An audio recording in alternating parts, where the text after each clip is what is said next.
তাৰমানে আপোনালোকে সকলোৱে গম পাইছে 1 আগষ্টৰ পৰা অসম চৰকাৰে এটা অধিসূচনা জাৰি কৰিছে, যাৰ কাৰণে য'ত মানে হস্তি আৰু মানুহৰ সংঘাতৰ এটা ডাঙৰ ইছ্যু এটা এড্ৰেছ কৰিব গৈ আছে। তাৰ কাৰণে মানে সজাগ সভা কিছুমান আমাক অনুষ্ঠিত কৰিব দিয়া হৈছিলে। তাৰ কাৰণে আমাৰ নেচাৰ্ছ বেকনে আগবাঢ়ি আহি আমাৰ ইয়াত ৰায়কনা গাঁৱত এটা খুব মানে এই জেগাখিনি মানে সংঘাতটো হৈয়ে থাকে, প্ৰায় হৈ থাকে। গতিকে এই জেগাখিনিতে আমি বাছি লৈ মানুহখিনিক সজাগ কৰাৰ কাৰণে যি প্ৰচেষ্টা হাতত লৈছে, তাৰ কাৰণে মই নেচাৰ্ছ বেকনক ধন্যবাদ জনাইছোঁ। তেওঁলোকে আহি আমাৰ লগত যোগাযোগ কৰি ডিষ্ট্ৰিক্ট এডমিনিষ্ট্ৰেশ্যন, ফৰেষ্ট চব মিলি আমি এটা এই সভাখিনি আমি আজি আয়োজন কৰিছোঁ। আৰু ইয়াত যথেষ্ট কথা আছে।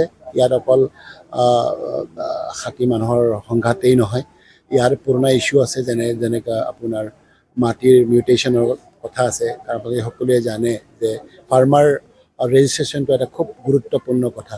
ফাৰ্মাৰ ৰেজিষ্ট্ৰেশ্যন নহ'লে তেওঁলোকে সকলো সুবিধাৰ পৰা বঞ্চিত হ'ব। সেইকাৰণে আমি এইখিনি কথা এটা কৈছোঁ আজি মিটিঙত, আমি এইখিনি কথাও কৈছোঁ। আৰু তেওঁলোকক গোটেই মানুহৰ মানে এজন দুজনৰ নহয়, পিছ মিলত নহয়, মই কৈছোঁ গোটেই গাঁৱৰ যি ইছ্যু আছে, যাৰ যাৰ মাটিৰ কিছুমানে যদি খাচ মাটিটো কৰি আছে, সেইটোও আমি এটা ৰেকৰ্ড ৰাখিব লাগিব। কিছুমানে যদি নিজৰ ককাকৰ মাটিত কাম কৰি আছে, ট্ৰান্সফাৰ হোৱা নাই, মিউটেশ্যন হোৱা নাই, সেইখিনি আমি কৰি দিয়াৰ কাৰণে তেওঁলোকক আমি আজি কথা দিছোঁ।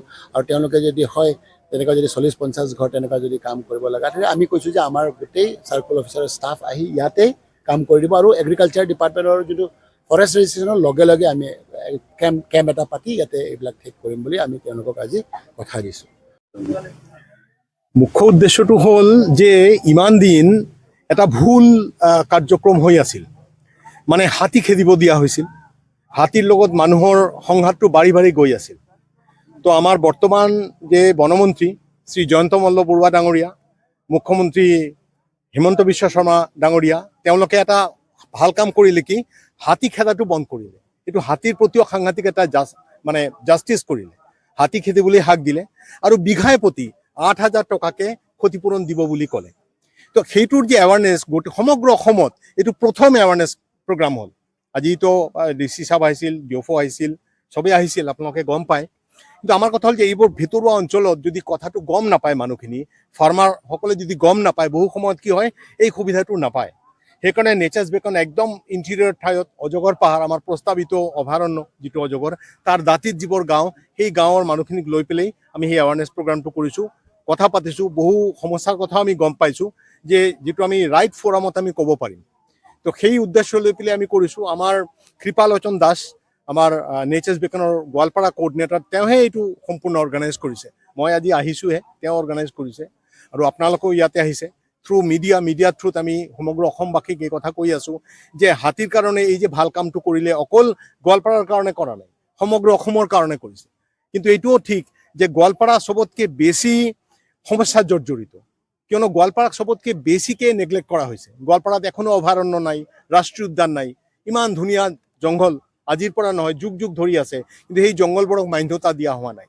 সেইকাৰণে আমি চৰকাৰকো কৈছোঁ, অজগৰ পাহাৰ, উৰ্পদ বিল, আমাৰ পঞ্চৰত্ন, এইবোৰক লৈ পেলাই অভয়াৰণ্য বা ৰাষ্ট্ৰীয় উদ্যান যাতে গঠন কৰা হয় ইমিডিয়েটলি। আৰু অভয়াৰণ্য আৰু ৰাষ্ট্ৰীয় উদ্যান গঠন নকৰিলে হাতী সমস্যাটো সমাধান নহ'ব। ৰিজাৰ্ভ ফৰেষ্ট সংৰক্ষিত বনাঞ্চল, কিন্তু ৰিজাৰ্ভ ফৰেষ্ট হাতীৰ সুৰক্ষিত বনাঞ্চল নহয়। ৰিজাৰ্ভ ফৰেষ্টবোৰ কোনো না কোনোভাৱে কোনো কামত লাগিব পাৰে, বিকজ ৰিজাৰ্ভ ফৰেষ্টবোৰ ৰিজাৰ্ভ ফৰ ৰেভিনিউ আৰ্ণ কৰাৰ কাৰণে থৈছে। ৰিজাৰ্ভ ফৰেষ্টত কেতিয়াবা গছ কাটিব পাৰে, কেতিয়াবা বালিৰ মহল দিব পাৰে, শিলৰ মহল দিব পাৰে। গভৰ্ণমেণ্টে পইচা আৰ্ণ কৰাৰ কাৰণে ৰিজাৰ্ভবোৰ থৈছে। কিন্তু হাতীৰ কাৰণে আছুতীয়াভাৱে যদি সংৰক্ষিত কৰিব লাগে হাতীৰ বাসস্থান, তেতিয়াহ'লে অভয়াৰণ্য বা ৰাষ্ট্ৰীয় উদ্যান কৰিব লাগে। এই এলিফেণ্ট ৰিজাৰ্ভ, এইবোৰৰ কোনো লিগেল ষ্টেটাছ নাই। এলিফেণ্ট ৰিজাৰ্ভ শুনোতে এলিফেণ্ট ৰিজাৰ্ভ, কিন্তু এলিফেণ্ট ৰিজাৰ্ভৰ খুব ষ্ট্ৰং এটা লিগেল ষ্টেটাছ নাই। অভয়াৰণ্য বা ৰাষ্ট্ৰীয় উদ্যানে কৰিব লাগে। আমাৰ বিশেষকৈ আমাৰ এই অঞ্চলত, আগিয়া অঞ্চলত হাতী আৰু মানুহৰ সংঘাত আজি বহু বছৰ ধৰি চলি আছে। আমি নিজে বিভিন্ন সময়ত ৰাইজৰ ওচৰত গৈ পেলাই বিভিন্ন সময়ত কি ধৰণে সমাধান কৰা যায় এই বিষয়ে আমি বিভিন্ন ধৰণৰ আলোচনাত মিলিত হৈছিলোঁ। কিন্তু আমি সেই ধৰণে ৰাইজৰ ইমান বছৰে আমি সেই ধৰণে ৰাইজৰ মানে সমস্যাখিনি সমাধান কৰিব পৰা নাছিলোঁ। কিন্তু এইবাৰ মুখ্যমন্ত্ৰী ডাঙৰীয়াই দ্বিতীয়বাৰৰ কাৰণে মুখ্যমন্ত্ৰী হোৱাৰ পিছত খুব প্ৰথম কেবিনেটতে খুব এটা ডাঙৰ সিদ্ধান্ত, ভাল সিদ্ধান্ত লৈছে, ৰাইজে ভাল পোৱা সিদ্ধান্ত। খেতিয়ক ৰাইজৰ যেতিয়া হাতীয়ে খেতিটো নষ্ট কৰি পেলায়, তেতিয়া প্ৰতি বিঘা প্ৰতি 8,000 টকা দিয়াৰ ব্যৱস্থা কৰিছে। আৰু এইটো আঁচনি অনাৰ ফলত ৰাইজ বহুখিনি উপকৃত হ'ব।